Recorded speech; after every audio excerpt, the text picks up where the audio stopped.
Merci Anne-Laure Thomas d'être avec nous en tout cas ce matin. Je- Avec grand plaisir. Là, vraiment, on l'a voulu, hein?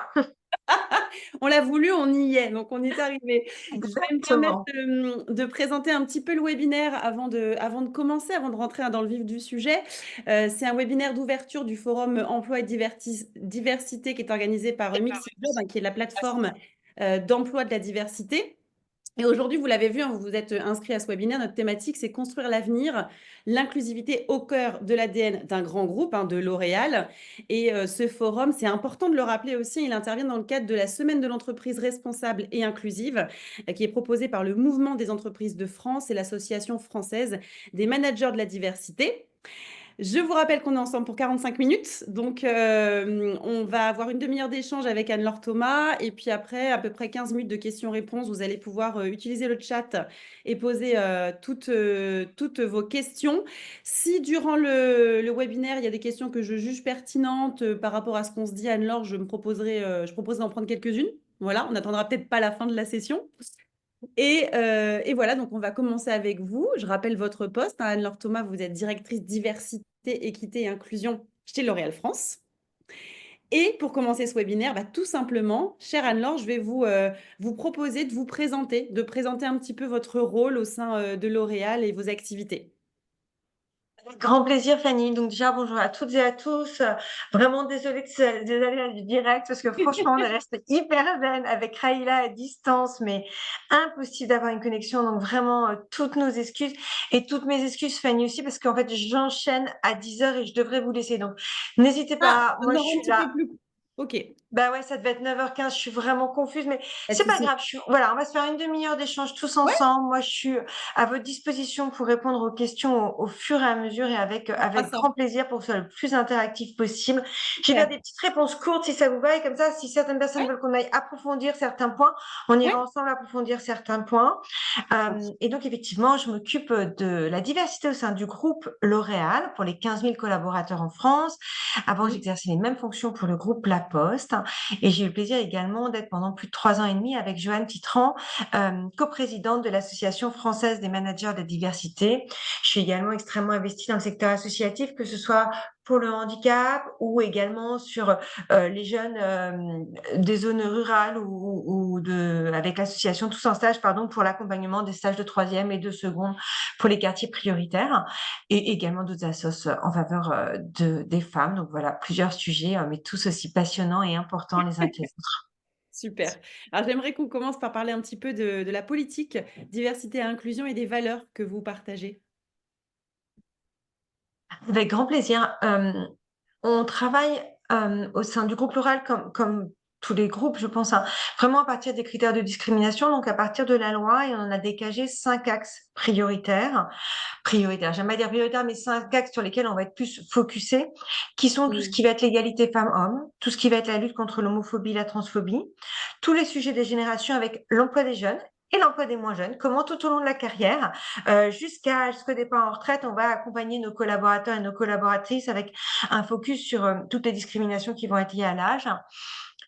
Tout le sujet des origines, bien sûr, et puis également, hop, tout ce qui va concerner, mais il m'en manque un, ça c'est la blague aujourd'hui, franchement, femmes-hommes et le handicap, bien sûr, Et le handicap, les bien situations de sûr, il handicap. est tellement important ce point-là que voilà, et le handicap.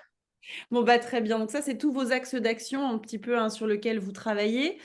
Effectivement, Euh, sachant qu'ils vont tous se recouper parce qu'on peut être en situation de handicap, être une femme de plus de 50 ou de plus de ouais, 55 ans, lesbienne, enfin voilà. Ce qui est vraiment important finalement, c'est de travailler sur un environnement de travail, un contexte de travail qui soit vraiment bienveillant et respectueux de chacun, de ouais. chacune en fait, et qu'on puisse venir tous les matins travailler sans se poser de questions, comme on est, quel que soit notre âge, quel que soit notre sexe, quelle que soit notre orientation sexuelle, quelle que soit notre couleur de peau. C'est ça qui est vraiment important, en Ouais. fait, c'est travailler à ces environnements et voir comment on y travaille de manière complètement intersectionnelle. Super. Et est-ce que vous avez vu justement une évolution dans cette diversité, dans cette inclusion depuis quelques années, puisque vous occupiez, vous le disiez, le même poste avant dans un autre groupe, maintenant chez L'Oréal. Est-ce qu'on peut peut-être avoir une illustration chiffrée de ces actions, quelques données sur l'égalité professionnelle, parler peut-être des certifications aussi, la certification EDGE et le label GIST. Ça peut être aussi intéressant d'avoir votre point de vue là-dessus. Moi, j'ai plutôt parti de les chiffres parce que je trouve que c'est Ouais. vraiment extrêmement important et je fais vraiment partie des gens qui sont convaincus que la mesure est essentielle pour voir d'où on part, pour avoir un état des lieux et pour progresser. En tous les cas, la mesure Oui. est vraiment essentielle sur l'ensemble des sujets. Quelques points, vraiment quelques chiffres parce que je veux pas abreuver tout le monde de chiffres, mais il y a des points qui me semblent essentiels. Le handicap, on a tous le même chiffre en tête, c'est employer plus de 6% de personnes en situation de handicap. Et aujourd'hui en France, chez L'Oréal, c'est presque 1000 personnes en situation de handicap. On a dépassé les 6% et c'est ça qui est important. Ce qui est important, c'est pas tant ce chiffre de 6%, c'est que les gens se sentent dans un environnement suffisamment bienveillant, que les mesures et les preuves, parce que j'ai envie de dire, c'est important, les preuves qu'on donne à nos collaborateurs et à nos collaboratrices, les met dans un environnement de confiance pour qu'elles nous donnent leur reconnaissance et qu'on puisse les accompagner, que ce soit dans leur aménagement de poste de travail, en temps, en matériel, que ce soit dans l'accompagnement pour qu'elles aillent à leur rendez-vous, à l'hôpital, à la MDPH, dans tout ce qui va être administratif. Et aujourd'hui, on le voit, 3/4 en fait, l'augmentation, 3/4 des personnes en situation de handicap qui viennent retrouver en fait le groupe, c'est 3/4 des personnes qui sont déjà présentes, qui sont déjà en poste et qui ont une reconnaissance du fait d'une pathologie dont elles ne savaient ou elles ne savaient pas qu'elles relevaient du handicap. Donc ça, c'est vraiment important. Bien sûr, être très focus également sur le recrutement, travailler vraiment tous les enjeux de la marque employeur pour qu'il n'y ait pas de frein Mm. à ce qu'une personne nous donne sa reconnaissance ou nous dise, voilà, je suis en situation de handicap, je vais passer un entretien chez vous, j'aurais besoin de tel ou tel aménagement. Ça, c'est vraiment, vraiment essentiel. Mm. Et ça, c'est vraiment un point qui est important. Vous me demandiez si j'ai vu des différences. Je pense Oui. qu'il y a eu un vrai avant-après, notamment le confinement, parce que il y avait plus de frontières sur la vie pro et la vie perso avant. On sent que ces frontières sont plus faibles aujourd'hui et du coup, les personnes vont plus parler de leur vie privée, évidemment, uniquement si elles le souhaitent et ça, c'est important. Et puis, j'ai envie de donner des chiffres également sur le sujet de l'emploi des femmes et de l'emploi des hommes, juste Oui. quelques-uns. Heu, un point qui est important au sein du groupe L'Oréal, on a beaucoup de femmes, et c'est important de les retrouver à tous les niveaux, comme les hommes. Ce qui est important, c'est vraiment de travailler sur les compétences. Oui. Mais il y a chez nous un accélérateur de carrière. L'accélérateur de carrière, c'est quoi? C'est notamment partir en expatriation. Je donne juste des points importants pour moi de Mm. levier, hein. Je vais pas redire les chiffres. Si je peux vous parler de l'index, je peux vous parler de tout ce qu'on va dire, mais ce que je trouve important, c'est prendre un petit peu de recul et faire un pas de côté pour se dire, voilà, qu'est-ce qu'on cherche? Qu'est-ce qu'on peut trouver? Donc, par exemple, chez nous, l'accélérateur de carrière, ça va être l'expatriation. Et qu'est-ce qu'on pouvait voir? Ben, tout simplement que, parce que j'ai une notification en même temps, décidément. Heu, hem, les hommes, quand on leur proposait une expatriation, bah, ils disaient oui tout de suite, hein. Évidemment qu'ils vont partir en expatriation, c'est oui tout Mm. de suite. Une femme disait d'abord: «Bah, je vais en parler à mon mari, à mes enfants, en famille et je reviens vers vous». Et souvent, ce qui pouvait être bloquant, c'est, le conjoint qui suit, le comment on aide le conjoint à retrouver un travail. Et donc, c'était un point bloquant pour les femmes et on voyait bien qu'on avait beaucoup plus d'hommes. En 2007, en 10 ans, je vais vous montrer des chiffres comparatifs, beaucoup plus d'hommes qui partaient en expatriation que des femmes. Aujourd'hui, on est presque à 50-50. On a 47-48% de femmes. Pourquoi? Parce qu'on a mis en place un programme avec d'autres groupes, parce que c'est ça aussi sur ces sujets, on est tous ensemble pour accompagner le conjoint qui suit son conjoint en expatriation a retrouvé un emploi sur place. Ça, c'est D'accord. vraiment un point qui est essentiel et qui a boosté les expatriations et en boostant les expatriations, c'est aussi comment on accompagne les femmes dans un booster de carrière. Voilà, je voulais juste faire un pas de côté pour donner des exemples comme ça qui me semblent vraiment importants. Pareil, on a fondé, il y a 5 ans maintenant avec, Anne-Sophie Béraud, d'Accor et Morgane Riquel d'EY, un magnifique programme dont je suis très fière qui s'appelle «Stop au sexisme ordinaire en entreprise», qui aujourd'hui est porté et accompagné par la FMD, hein. Et Stop au sexisme, ça nous a permis de mesurer qu'en 2021, en 2023, 8 femmes sur 10 sont victimes de sexisme dit ordinaire en entreprise. 4 hommes sur 10, c'est tellement trop. Ah Et oui. si on ne mesure pas, qu'est-ce qu'on va dire? Ben, on va dire tout simplement que ça n'existe pas, d'où l'importance de mesurer. Oui, Et pour tous ceux qui disent: «Oui, non, mais c'est bon, on peut plus faire de blagues», j'aimerais juste leur répondre que grâce aux mesures, 93 des femmes disent que le sexisme ordinaire en entreprise est un frein à leur carrière. Donc je oui, pense que les sujets sont suffisamment importants et suffisamment graves pour qu'on les traite. Et comment on les traite? On les traite par le biais de la formation, de l'information, de la sensibilisation. Avant tout, il faut l'identifier, ce sexisme ordinaire qui va souvent être par des faits et gestes qui peuvent sembler anodins, mais qui, à force de se répéter, ont un vrai impact. Et c'est c'est ça qui est important. important, c'est de voir la prise en considération et voir comment on peut traiter le sujet et voir que les entreprises s'emparent du sujet, il y a un recul dans leurs organisations. D'où l'importance de travailler sur le sujet. Ouais, c'est clair, c'est très important de le dire. Comme vous le dites, hein, c'est des petites phrases comme ça quotidiennes et après, c'est vrai que ça peut complètement perturber, ça devient effectivement même du harcèlement moral, ce genre de choses de toute façon. Exactement. Plomber complètement C'est des quelqu'un. sujets qui sont essentiels, qu'on ne Ouais, peut pas passer sous silence et qu'on ne peut pas laisser les gens dire: «On ne peut plus rire, on ne peut plus faire ça». Ce n'est bien sûr, pas possible. Les conséquences sont trop graves et trop importantes. clairement. J'aimerais parler maintenant des initiatives concrètes aussi. On est dans le concret, hein, dans ce webinaire, on avance sur les D'accord. Moi, j'adore. concrètes. Et j'aimerais, parler du programme d'achat inclusif auprès des fournisseurs, chez L'Oréal, pour qu'on comprenne bien ce que vous mettez en place. Oui, bien sûr. Alors, juste pour le préciser, c'est pas moi qui le porte au sein du groupe L'Oréal. On a toute une direction qui fait un travail extraordinaire qui s'appelle le Solidarité Sourcing. Et voilà, je voulais vraiment le dire parce que c'est vraiment eux qui vont travailler, qui travaillent depuis donc, ce programme qui a été lancé maintenant il y a plus de 15 ans et qui a pour objectif d'apporter vraiment un impact positif aux communautés, toutes les communautés qui nous entourent. Et Mmh. donc, grâce à eux, j'ai récupéré quelques chiffres pour les partager avec vous. En 2023, pour nous, via notre programme de solidarité sourcing, c'est presque 94 000 personnes qui ont accédé à un emploi dans 70 pays différents. Et c'est une augmentation en 3 ans de plus de 12 000 personnes. Ça aussi, c'est important. C'est de se dire, on va toujours plus loin. On essaye de toujours faire mieux, de jamais se contenter de ce qu'on a, mais d'accompagner le plus de personnes. Et ces programmes, qu'est-ce qu'ils vont faire? Ça va être, travailler avec des petits producteurs, par exemple, sur le commerce équitable. Ça va être travailler avec des personnes en situation de handicap du monde entier, des femmes en situation de vulnérabilité, des personnes qui vont être exilées, réfugiées ou en situation économique vulnérable. Et c'est ça qui est important. Et Mmh. donc ça va être aussi tout le travail qu'on va faire avec les ESAT, avec les entreprises adaptées. On travaille avec une soixantaine, nous, d'ESAT ou d'entreprises adaptées. On va déployer vraiment des programmes, puis du coup, ça va me faire un petit lien après, tu reviens dessus. Mais sur la France, tout ce qui va être solidarité sourcing, tout ce qui va être achat inclusif, chez nous, ça va avoir représenté 3 300 emplois à temps plein OK. et en progression très nette par rapport tous les ans, hein, entre 2022 et 2023, c'est 400 personnes, plus de 400 personnes supplémentaires qui ont accédé à l'emploi grâce à ce programme, d'achat inclusif et ça, je crois que c'est vraiment important. Ces emplois, ils sont, bah, ce qu'on disait un petit peu tout à l'heure, soit dans les quartiers prioritaires de la ville, soit dans les zones rurales et ça, c'est important. Et juste pour revenir sur les ESAT et les entreprises adaptées, ça me fait faire un lien avec la déficience intellectuelle. C'est-à-dire que on essaye d'avoir vraiment une politique d'inclusion pour toutes et tous. Donc on a parlé de nos critères. Si je fais un zoom sur le handicap, pour toutes les personnes en situation de handicap, ce qui est important, c'est vraiment de rester basé sur les compétences. Mmh. Mais on sait que quand on va travailler sur la déficience intellectuelle, ça va être encore une autre façon d'accompagner les gens. Et donc, il y a tout ce travail qu'on va mener avec les ESAT et les entreprises adaptées, d'accord?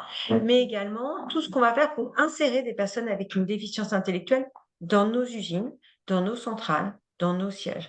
Et donc, je vais juste faire un petit pas de côté sur un programme qui nous tient à cœur, qui s'appelle Gloria. Pour nous, c'est faire grandir L'Oréal avec des personnes autistes, adultes autistes.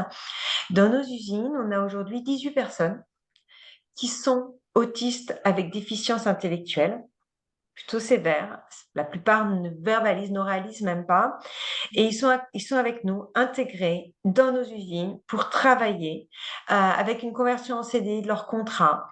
Et donc, ils vont travailler sur des tâches. En fait, c'est vraiment de l'adaptation, de la personnalisation des tâches qu'on va leur confier en fonction de ce que les personnes peuvent faire. Et donc, par exemple, on va travailler sur la pesée du pigment d'un rouge à lèvres, sur le nettoyage de tous nos gants, tout ce qui va concerner notre sécurité. Heu, Excusez-moi, j'ai des problèmes de pop-up que j'ai pas éteints comme on est des difficultés au démarrage. Et donc voilà, je voulais en parler parce que je trouve que c'est important, de travailler à l'emploi de toutes et tous, en travaillant à chaque fois sur les compétences et en faisant des zooms un petit peu particuliers. Ouais, c'est hyper intéressant, effectivement. Merci pour ce partage. On voit qu'il y a beaucoup d'actions au sein de L'Oréal, effectivement, pour favoriser cette diversité dans le recrutement. Il y a un mot aussi que j'aurais aimé que vous puissiez nous apporter, en fait, sur un sujet qui peut intéresser les parents, les jeunes parents. C'est la politique de congé parentalité. Ça peut les intéresser. Alors, comment ça se passe, cette politique au sein de L'Oréal? On a tout un programme qui s'appelle Share and Care. D'accord, qui est un programme monde sur, nos avantages sociaux, comment on va accompagner, nos collaborateurs et nos collaboratrices. Mais déjà depuis très, très longtemps, il y a ce qu'on appelle nous le congé Schweller du nom de notre fondateur qui propose, 4 semaines supplémentaires à nos collaboratrices, hem qui voilà, qui pour leur congé maternité, ça c'est vraiment important. Ouais. Donc 4 semaines, sans condition d'ancienneté, ce congé Schweller, qui peut être pris soit en une seule fois, soit fractionné, parce que des fois, ça peut être aussi plus facile de reprendre et de fractionner, de garder un petit peu de temps pour, les vacances, en fonction des modes de garde qu'on va avoir pour nos enfants. On a bien sûr des accompagnements sur, tout ce qui va être crèche, mais je suis en train de penser à quelque chose, je vais faire un petit pas de côté. On va retrouver, bon voilà, le congé paternité, de coparentalité, pour nous, c'est 8 semaines pour le coparent, pour accompagner à la naissance de son enfant. On va retrouver également, des jours un petit peu particuliers parce que dans la vie, des fois, il faut des petits coups de pouce parce on traverse des périodes difficiles. Donc, par exemple, si on a un enfant en situation de handicap, le groupe L'Oréal propose 5 jours par an, 10 demi-journées, pour accompagner son enfant à des rendez-vous médicaux, Mm. à des rendez-vous à la MDPH, à des rendez-vous sans limite d'âge. Je le dis parce que c'est important, parce que quand on est parent d'un enfant en situation de handicap, en général, on va l'accompagner tout au long de sa vie. C'est aussi 5 jours supplémentaires au moment de l'annonce. Ça va être également, des jours si on est salarié pour pouvoir accompagner. Donc ça me semble, hem, vraiment des sujets qui sont importants. Mais j'ai fait un petit pas de côté parce qu'on parle de parentalité. Donc oui, on a cette politique de crèche, oui, on a cette politique d'accompagnement, bien sûr, et c'est essentiel. C'est extrêmement important. Mais on a lancé aussi l'accompagnement pour les parents d'enfants adolescents. On a Ah, lancé un cycle. ouais. On s'est dit: «Est-ce que ça va intéresser ou pas nos collaborateurs?» L'idée, c'est de faire des pilotes, c'est de tester, continuer Ouais.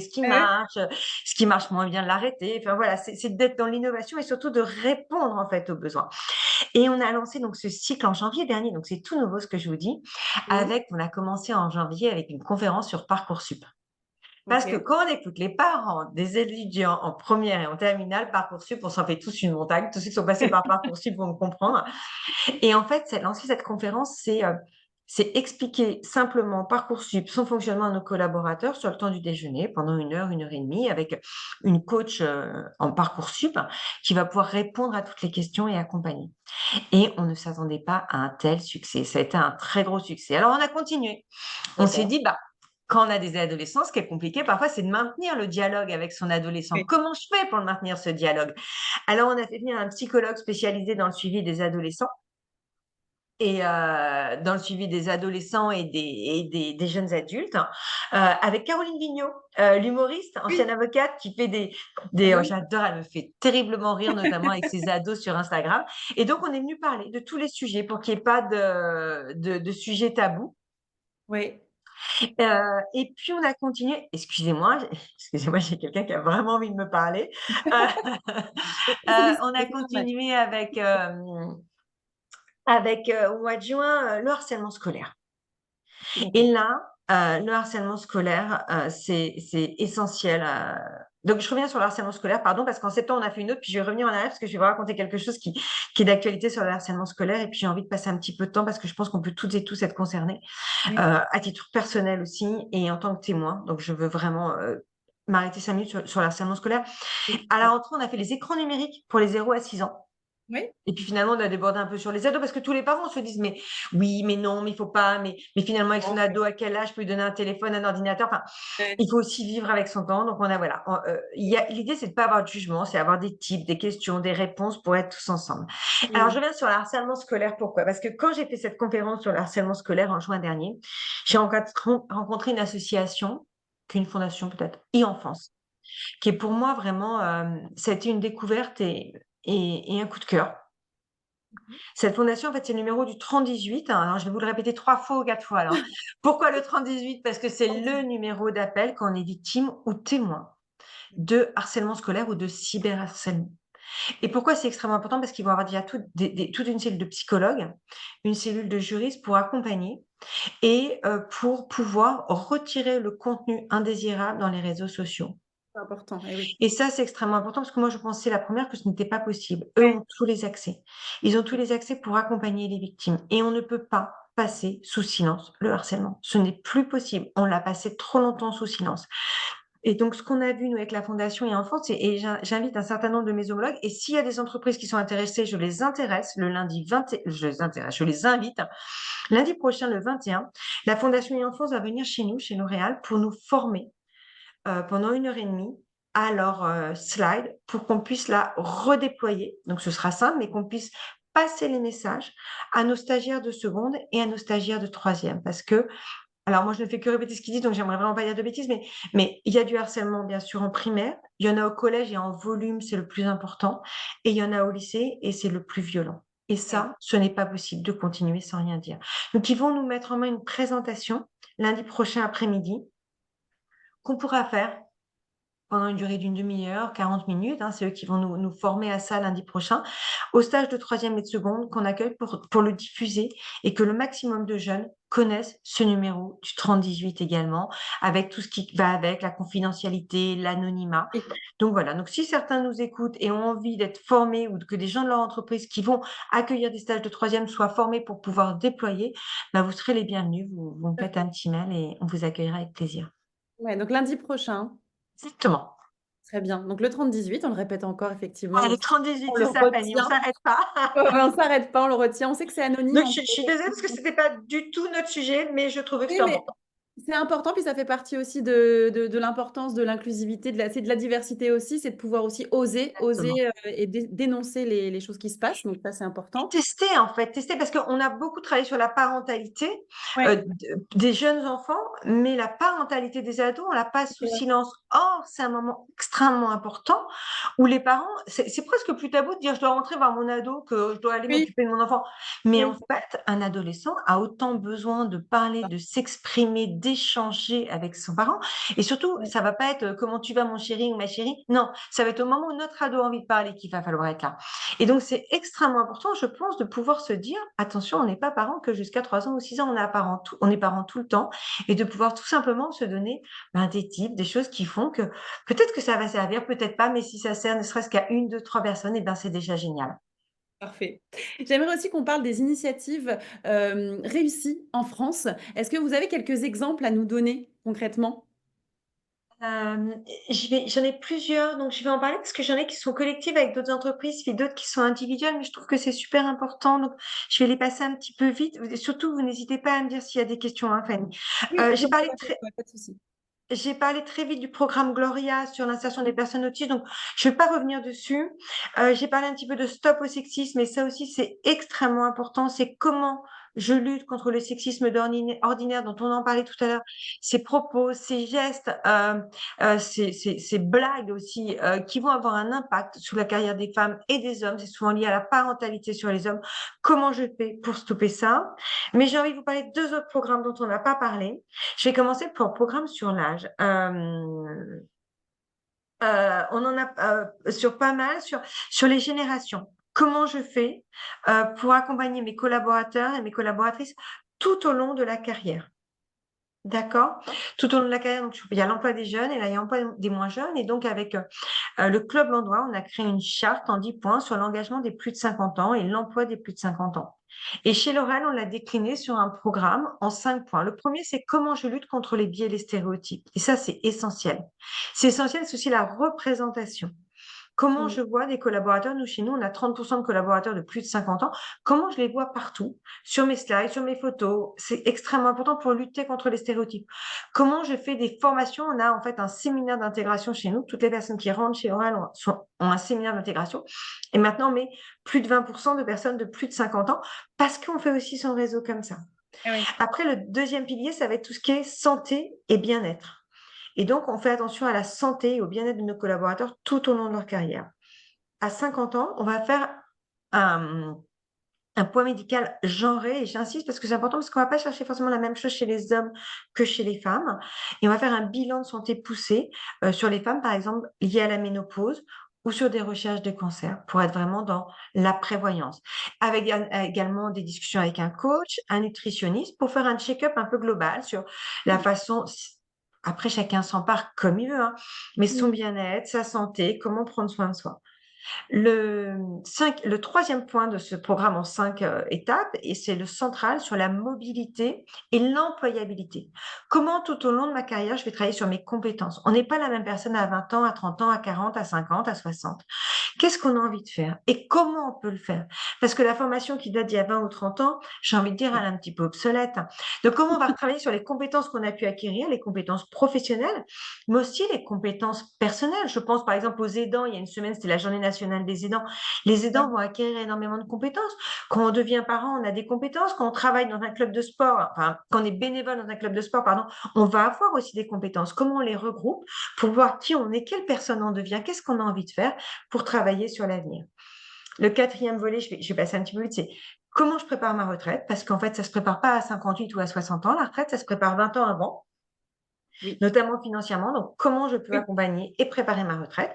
Et puis après, le départ en retraite. Voilà. Je voulais en parler parce que je pense que c'est un sujet dont on parle un petit peu moins, mais qui est essentiel et c'est important de pouvoir en parler. Mhm. Voilà. Donc, je voulais dire ça. Et puis, une autre bonne pratique que nous, on a adorée. Il y a 3 ans, on s'est dit, voilà, l'Oral n'a pas été partenaire et n'est pas partenaire des Jeux olympiques et paralympiques de Paris 2024, mais on voulait qu'il y ait le maximum d'athlètes français et d'athlètes paralympiques français. Donc, il y a 3 ans, on s'est dit, ils ont besoin de quoi, nos athlètes paralympiques? Ben, ils ont besoin d'être accompagnés financièrement et qu'on accroît leur notoriété. Et donc, il y a Ouais. 3 ans, il faut se replacer 3 ans en arrière, on a proposé à 10 athlètes, 5 hommes, 5 femmes, de 18 ans à 54 ans, pour représenter toute notre diversité, de toutes les disciplines, Ouais. handicap visible ou invisible. Donc, on a eu Antonin Keita que tu dois connaître, Fanny qui était Ouais. notre porte-drapeau, Stéphane Houdet, Emmanuel Mort qui était une de nos collaboratrices. Enfin, 10 athlètes exceptionnels qu'on a Ouais. accompagnés pendant 3 ans et qu'on va continuer à soutenir, bien sûr. C'est trop bien ça. Ouais, Ça c'était donne super. envie de travailler chez L'Oréal, hein. Je ne sais pas ce que vous en pensez derrière vos écrans, mais il y a quand même pas mal de choses qui donnent bien envie de faire partie de ce groupe. Non, non, c'est vraiment chouette de voir toutes ces actions concrètes que vous mettez en place et qui sont réussies, puisqu'elles sont, comme tu le disais tout à l'heure, elles répondent à des besoins que vous avez de la part de vos collaborateurs et collaboratrices. Peut-être pour finir, comme on est un peu pressé, on va pas reprendre une question, mais on va finir plutôt sur les chantiers en cours et à venir. Comme ça, on donne des infos sur les choses que vous allez mettre en place pour renforcer l'inclusivité chez L'Oréal. Les chantiers en cours et à venir, comment te répondre? En fait, l'objectif pour nous, c'est vraiment de faire en sorte que la diversité et l'inclusion se soient portées par toutes et tous, par tous les collaborateurs. Donc, j'ai envie de te Un dire, c'est engagement. un engagement. Et ça peut pas être porté par une direction diversité dans son coin. Il faut que tout le monde le porte. Donc, ça va être continuer de donner du sens, d'expliquer ce qu'on fait, de donner envie, de travailler sur l'importance, en fait, de travailler sur l'ensemble de ces sujets. Et ce qu'on disait en introduction, Fanny, il n'y a pas un sujet à côté de l'autre. Tous les sujets s'entrecroisent. Donc, c'est vraiment comment continuer à faire en sorte qu'on soit dans un environnement de travail qui soit bienveillant et respectueux de chacun, chacune, en travaillant bien sûr sur l'ensemble des sujets. Donc après, évidemment, j'ai plein de sujets en tête, mais certains sont pas encore suffisamment aboutis pour que je puisse en parler. J'ai 2, 3 programmes que je viens de lancer, mais j'aime bien en parler après, quand ils sont vraiment lancés, soit pour dire bah ça a marché, et puis si ça n'a pas marché, c'est pas grave, mais revenir Après, sur pourquoi ça n'a pas marché. Donc, ce que je te propose, c'est que dans 6 mois, là, j'ai des très très beaux projets. En plus, je crève d'envie d'en parler, mais il faut que j'attende un petit peu. On se reparle et je sais que tu vas les adorer. Eh ben super, j'ai vraiment hâte de pouvoir en parler. On se retrouve dans 6 mois. On a pris le rendez-vous. Vous avez pris le Après, rendez-vous aussi, le c'est rendez-vous ça? est pris et cette fois-ci, promis, On je se connectera à m'excuse l'heure. encore pour les problèmes techniques, mais je sais même pas ce qu'on aurait pu faire parce que vraiment on n'y arrivait pas. Donc Ça arrive de encore temps en temps. C'est les aléas du direct et aussi de la technologie, hein, quelque part. Donc, c'est comme vraiment ça. désolée pour ces problèmes techniques. Un petit coucou à Raïla qui était avec moi au téléphone, Oui, la pauvre, en train d'essayer de trouver des oui, elle a solutions et on tout n'y fait arrivait pour pas. Donc aider. une jolie pensée pour toi parce que vraiment c'était tout mignon et voilà, on avait tout le monde, hein, on avait la technique, l'oréal derrière, tout le monde essayait. Donc encore toutes nos excuses pour ce retard. Oui, mais merci beaucoup en tout cas d'avoir été présente. On a quand même fait le tour de pas mal de sujets, donc c'est plutôt chouette. Je pense que tout le monde a eu pas mal d'infos sur la diversité, l'inclusion au sein de L'Oréal. Ça a donné envie. En plus, on a un rendez-vous dans 6 mois, donc moi je trouve que c'est plutôt pas Avec mal. plaisir. Bah, merci et merci de nous avoir suivis à tous, hein. Merci beaucoup et bonne journée Merci alors, à Thomas. tous. Bonne journée, au revoir. Merci, au revoir.